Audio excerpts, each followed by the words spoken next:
Hey guys, in this video we're going to look at modeling with quadratic, just quadratics or quadratic equations or functions in vertex form.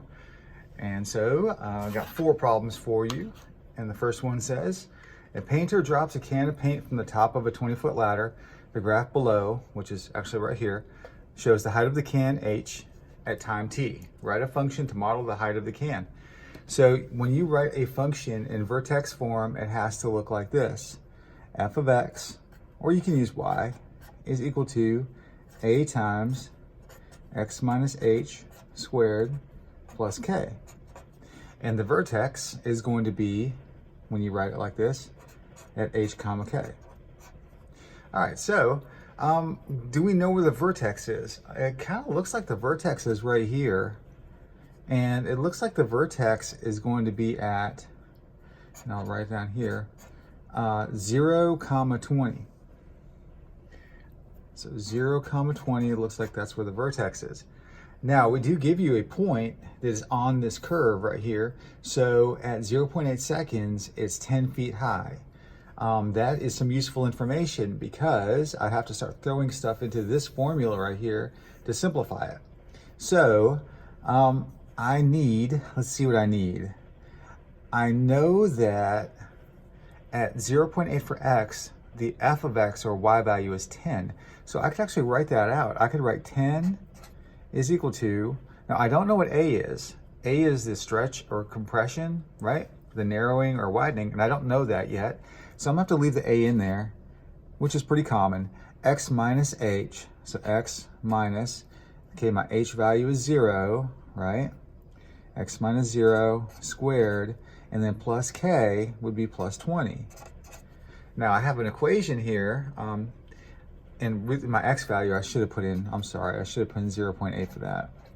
So let me do that again. 10 is equal to a times 0.8 minus 0 squared plus 20. Okay, so now I need to solve for a to get that from my function. So I have, if I take the parentheses and square it, 10 is equal to a times, now if you take 0.8 and square it, 0.8 squared is 0.64, so times 0.64 plus 20. Now I'm going to go ahead and just subtract 20 on both sides. And so if I subtract 20, I'm going to get negative 10 is equal to 0.64a. I'm now going to divide both sides by 0.64. Cancel those. And now let's do 10, make it negative, divided by 0.64, and we get negative 15.625. So it looks like my a value is going to be negative 15.625. All right. Now I already know that h is 0 and k is 20. So my function f of x, or actually it's not even going to be f of x, it's going to be, and I need to get rid of that, it's supposed to be h and t, isn't it? So I always start out like this though anyway, because this is the generic one, and now I'm going to put my correct variables in. So really it's h. So we could do h of t, let's do that. H of t, because height is a function of time, is equal to negative 15.625. Okay, now you have, actually it's going to be h, well, see, that's why I didn't want to use h up here, because I'm using it again right there. So that would actually be h minus 0, and so that, or I'm sorry, t minus 0, so that would be t squared,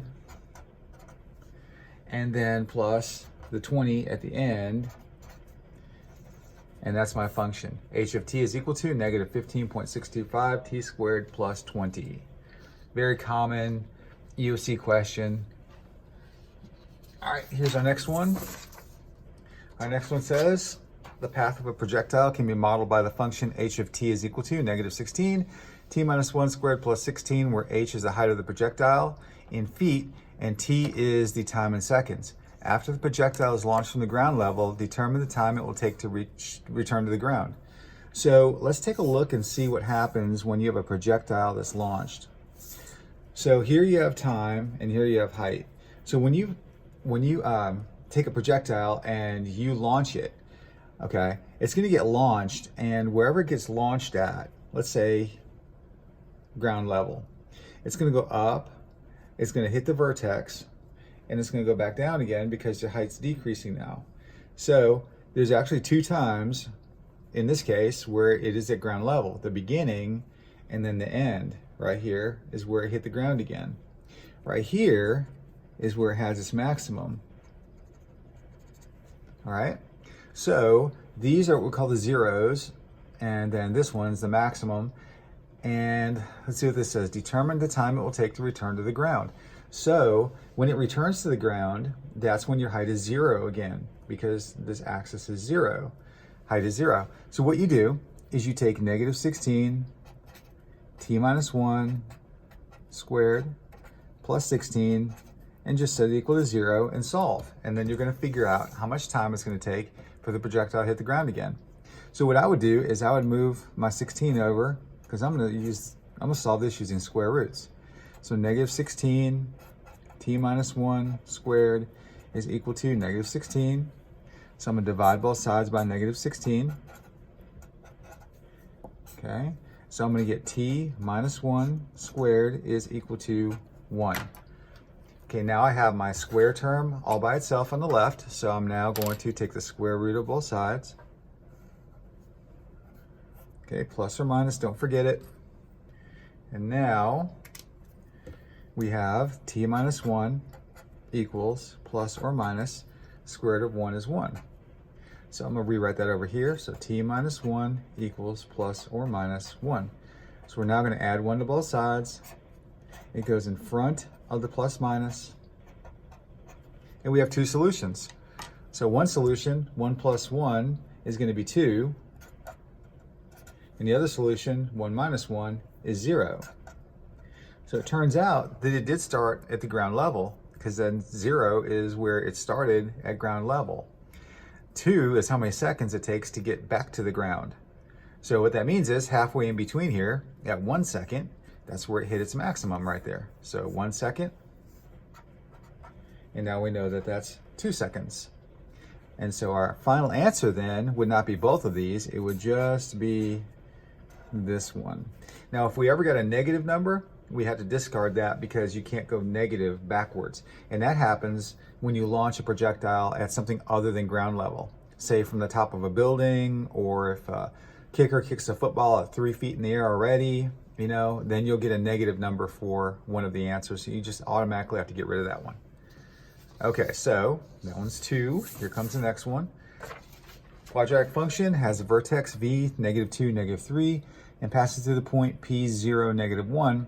Write a quadratic function in vertex form that models the situation. All right, so we're going to go ahead and remember that we have y is equal to a times x minus h squared plus k.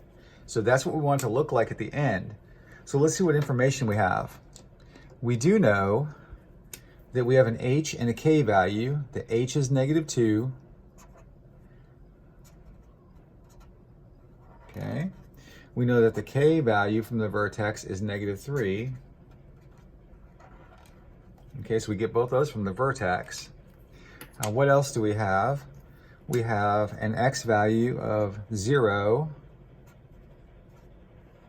and we have a y value of -1. So we see again, we have all the information except for 1, and that is a. So generally what we have to do is solve for a and get that value, because we have everything else. So we have -1 is equal to a times, and we just start plugging everything in. 0 minus -2 is going to be actually +2 squared plus -3 will give us a -3 at the end. All right, so we have -1 is equal to a times 2 squared minus 3. 2 squared we have to do first, that's 4. So -1 is equal to 4a minus 3. I just put the 4 in front. Okay, I'm going to add 3 to both sides. I get +2 is equal to 4a. Now I divide by 4, and it looks like I get 1/2 is equal to the a value. Okay, so now I can go ahead and write everything. So now I know that my a value right here is 1/2. Now when I write my function, I want to put everything back in except for except for x and y. I want to leave x and y out because those are my variables in my function. I have to have those still there at the end, the x and the y just sitting there. So y is equal to 1/2 is a times x, leave the x, minus -2 is really going to be +2 squared, and then -3 at the end. And that is my function that will have a vertex of -2, -3, and it also passes through 0, -1, and that is correct. All right, the last one we have with modeling in vertex form. It says a box is to have a square base of area 40 centimeters squared. What must the exact side length be of each side of the square base in centimeters? So let's go ahead and draw a square. I know we all know what that looks like. So let's take a look. All right, and that square has an area of 40. So if it has an area of 40, that means each of these side lengths, x, right, and x, each of those have to be the square root of 40, because the square root of 40 times the square root of 40 is 40. That's just what that means. However, if you don't know that, then x times x, which is x squared, is equal to 40. All right, so now what you're going to do is you're going to solve this using square roots. So if we solve it using square roots, we can take the square root of both sides, plus minus, don't forget it. Okay, so x is equal to plus or minus the square root of 40. Okay, now we're going to simplify. So we do know that 40 is 4 times 10. Okay, now the 4 is going to come out as a 2 on the outside. So plus or minus 2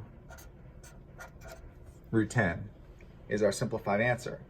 Unfortunately, the negative one of these you can't have, because when you're talking about a geometry problem in real life, the side lengths have to be positive. So we have to discard the negative value, and we're only going to keep the positive one. So 2 root 10, only the positive one, is our final answer.